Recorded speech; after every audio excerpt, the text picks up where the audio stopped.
Film की शुरुआत होती है दो सबसे अच्छे दोस्तों एलन और रे के साथ, जो नॉर्वे के आर्कटिक इलाके के एक एयरपोर्ट पर पहुंचते हैं। वो एक एडवेंचर शो की शूटिंग के लिए वहां आए हैं। एलन इस शो का डायरेक्टर है और रे इसका होस्ट। कुछ देर इंतजार करने के बाद एक वैन उन्हें लेने आती है और अगली लोकेशन पर ले जाती है। कुछ घंटों के सफर के बाद वो एक मछली पकड़ने वाले बंदरगाह पहुंचते हैं, जहां से उन्हें एक टूर बोट पर चढ़ना है। वहीं उन्हें शॉन नाम का एक आदमी मिलता है, जिसे उन्होंने 2 दिन पहले ही हायर किया था, एक फर्जी कैमरामैन की भूमिका निभाने के लिए। शॉन पहले आर्मी में था, लेकिन उसने कभी किसी ट्रैवल शो में काम नहीं किया। बोट पर चढ़ने के बाद उन्हें एक एनर्जेटिक टूर गाइड जिम मिलता है। जिम बहुत जोश से भरा होता है और अलग अलग देशों से आए पर्यटकों का स्वागत करता है। बाद में रे डाइनिंग रूम में एलन से मिलता है। दोनों अपने शो और अमेरिका से इतने दूर आने की वजह पर बात करते हैं। इसी दौरान रे शॉन का लंच बॉक्स टेबल पर देखता है और उसमें कुछ प्रोफेशनल साउंड इक्विपमेंट पाता है, जो जैसावश वो उसे ऑन करता है और हेडफोन से कुछ अजीब सी आवाजें सुनता है। एलन उसे छेड़ने से मना करता है, लेकिन रे उसे भी सुनने को मना लेता है। कुछ सेकंड्स बाद दोनों उसे वापस रख देते हैं, इससे पहले कि शॉन आ जाए।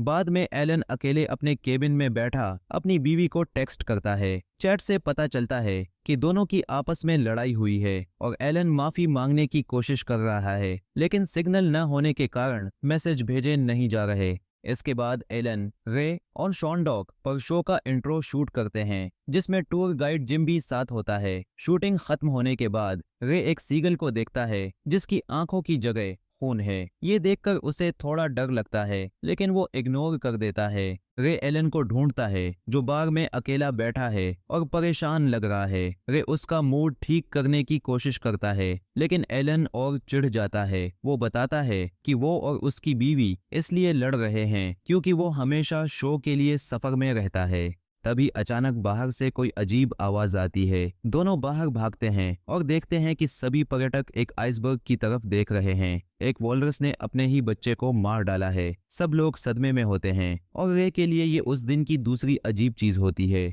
माहौल को हल्का करने के लिए जिम सबको डॉक पर बारबेक्यू के लिए बुलाता है और बताता है कि आज उन्हें लोकल व्हेल मीट मिलेगा। ज्यादातर लोग खाते हैं, लेकिन रे मना कर देता है क्योंकि उसे व्हेल मीट बहुत खराब लगता है। खाने के बाद एलन कहता है कि उसे उल्टी जैसा लग रहा है और वो वॉशरूम चला जाता है। रे बाद में उसे बोट के पीछे पाता है और दोनों बात करते हैं। दूसरी तरफ शॉन बाहर टूरिस्ट्स को शूट कर रहा होता है, लेकिन अचानक उसे महसूस होता है कि सब लोग गायब हो गए हैं। रे और एलन वापस डॉक पर आते हैं और चुप्पी देखकर हैरान हो जाते हैं। उन्हें पता चलता है कि बाकी यात्रियों ने अपने सामान वहीं छोड़ दिया है। वो बोट में उन्हें ढूंढते हैं, लेकिन कोई नहीं मिलता। रे, एलन और शॉन फिर मिलते हैं। शॉन बताता है कि उसे नहीं पता लोग कहाँ गए। शॉन इंजन रूम में जाता है और मदद के लिए कॉल करने की कोशिश करता है, लेकिन सिग्नल नहीं है। उधर एलन अकेला डॉक पर खड़ा होता है और अचानक खून की उल्टी करने लगता है। रे कप्तान के डेक पर जाता है और रेडियो पर मदद मांगता है, लेकिन कोई जवाब नहीं आता। फिर वो दूर बाइनोक्यूलर से देखता है कि कहीं जमीन पर एक कस्बा नजर आ रहा है। वो शॉन को बताता है और दोनों प्लान बनाते हैं कि वहां राफ्ट से जाएंगे।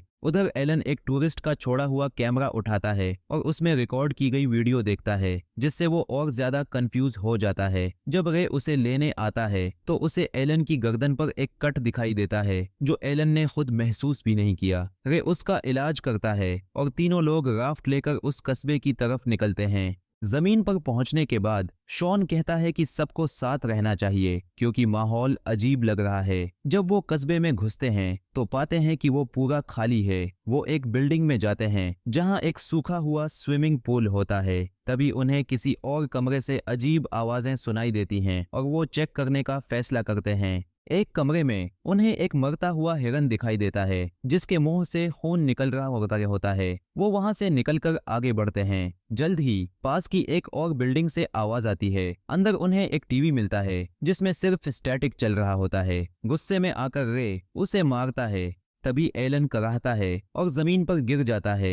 वो अपनी पैंट ऊपर करता है तो एक गहरा जख्म दिखता है। शॉन कहता है कि उन्हें मदद ढूंढनी ही पड़ेगी। रे और शॉन आगे बढ़ने का फैसला करते हैं, लेकिन एलन कहता है कि वो यहीं रहेगा क्योंकि अब वो चलने की हालत में नहीं है।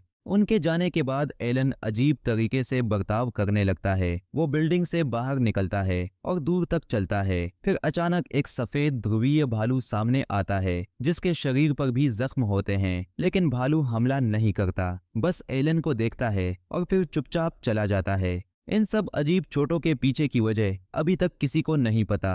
इसी दौरान शहर के दूसरी तरफ राय और शॉन को एक अपार्टमेंट बिल्डिंग दिखती है जिसकी कुछ खिड़कियों में लाइट जल रही होती है। उन्हें लगता है कि शायद कोई अंदर है, तो वे बिल्डिंग के अंदर चले जाते हैं। वे दोनों अलग अलग होकर इमारत की तलाशी लेते हैं। शॉन को एक कमरा मिलता है जहां एक विनाइल रिकॉर्ड प्लेयर से म्यूजिक बज रहा होता है, लेकिन वहां कोई नहीं होता। राय को एक कमरा मिलता है जहां टेबल पर एक गर्म सूप का कटोरा रखा होता है। ऐसा लगता है जैसे कोई अभी अभी वहां था।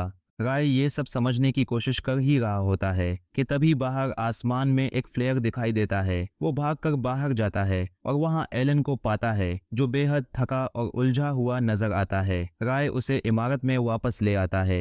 थोड़ी देर बाद शॉन अपना लंच बॉक्स खोलता है और एक अजीब साउंड डिवाइस से फिर से आवाजें सुननी शुरू करता है। अब भी यह साफ नहीं है कि वो क्या सुन रहा है या यह क्यों जरूरी है। एलन की तबीयत अब और भी खराब हो रही होती है। वो अपना कैमरा निकालता है जो उसे पहले मिला था और उसमें रिकॉर्ड किया हुआ वीडियो दोबारा देखने लगता है। शॉन कहता है कि अब उन्हें इस शहर से निकल जाना चाहिए, खासकर इसीलिए क्योंकि एलन की हालत बिगड़ रही है। शॉन को ये आइडिया पसंद नहीं आता क्योंकि सफर में 4 घंटे लगेंगे और मौसम भी खराब हो सकता है, लेकिन राय जोर देता है और कहता है कि वो बोट के लिए ईंधन ढूंढने जाएगा। रवाना होने से पहले शॉन उसे एक राइफल देता है ताकि अगर रास्ते में कोई भालू मिल जाए तो वो बच सके।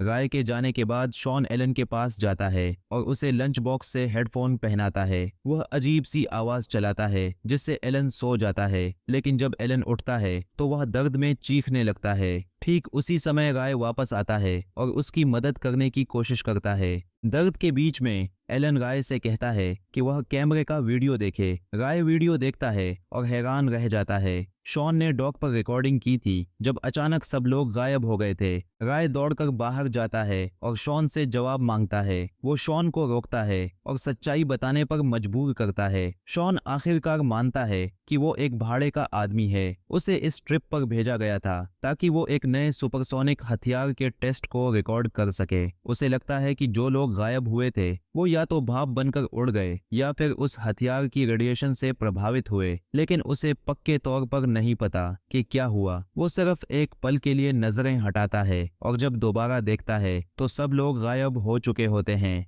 शॉन बताता है कि उसका लंच बॉक्स वाला डिवाइस एक तरह की शील्ड की तरह काम करता है। ये लोगों को उस हथियार के असर से बचाता है, इसीलिए राय और एलन गायब नहीं हुए। उन्होंने पहले ही उस डिवाइस की आवाज सुनी थी जिससे उन्हें कुछ हद तक सुरक्षा मिली। लेकिन एलन बीमार इसलिए हुआ क्योंकि उसने व्हेल का मांस खा लिया था जो रेडिएशन से दूषित था। डिवाइस सुरक्षा देता है लेकिन इलाज नहीं कर सकता। शॉन यह भी बताता है कि उसे नाव से वापस ले जाया जाना था, लेकिन उसका सैटेलाइट फोन काम नहीं कर रहा था जिससे उसका संपर्क टूट गया। ये सब सुनकर राय हैरान रह जाता है और एलन का ख्याल रखने लगता है। उसे होश में रखने की कोशिश करता है, लेकिन एलन जानता है कि अब उसका वक्त आ गया है। राय उसे उसकी फैमिली की फोटो दिखाने को कहता है और कमरे से बाहर चला जाता है। भीतर एलन अपनी बीवी और बेटे के लिए एक विदाई संदेश रिकॉर्ड करता है। वह अपने बेटे से कहता है कि अपनी मां का ख्याल रखना और कहता है कि वह जल्द घर आएगा। फिर वह अपना फोन राय को दे देता है और उससे कहता है कि जिंदा रहना और ये संदेश उसके परिवार तक पहुंचाना। अब राय खुद भी अनिश्चित है कि वह जिंदा रह पाएगा या नहीं। वह कैमरा और कुछ जरूरी सबूत एक वाटरप्रूफ बैग में डालता है और उसे समंदर में फेंक देता है। उम्मीद करता है कि कोई उसे ढूंढ लेगा। इसी समय शॉन को आखिरकार अपने एम्प्लॉयर से मैसेज आता है कि वे 30 मिनट में पहुंच रहे हैं। राय भागकर एलन के पास जाता है और कहता है कि वे घर जा रहे हैं। वह एलन को एक ठेले व्हील बैरो में डालता है और चलना शुरू करता है। जब वे एक बिल्डिंग के अंदर आराम कर रहे होते हैं, शॉन एलन की हालत देखता है और कहता है कि वह अकेले एक्सट्रैक्शन पॉइंट जाएगा। उसे उम्मीद है कि उसका एम्प्लॉयर एलन की मदद कर सकेगा, लेकिन शॉन के जाते ही कुछ ही सेकंड में एलन आखिरी सांस लेता है और राय की बाहों में दम तोड़ देता है। राय टूट जाता है। कभी सोचा नहीं था कि उनका नेचर शो इस तरह खत्म होगा। उधर शॉन एक्सट्रैक्शन पॉइंट पर पहुंचता है, लेकिन अचानक कोई उसे सिर में गोली मार देता है और उसकी तुरंत मौत हो जाती है। राय गोलियों की आवाज सुनकर डर जाता है और पास पड़ी राइफल उठा लेता है। तभी कमरे में एक फोन बजने लगता है। फिल्म यह नहीं दिखाती कि राय फोन उठाता है या नहीं।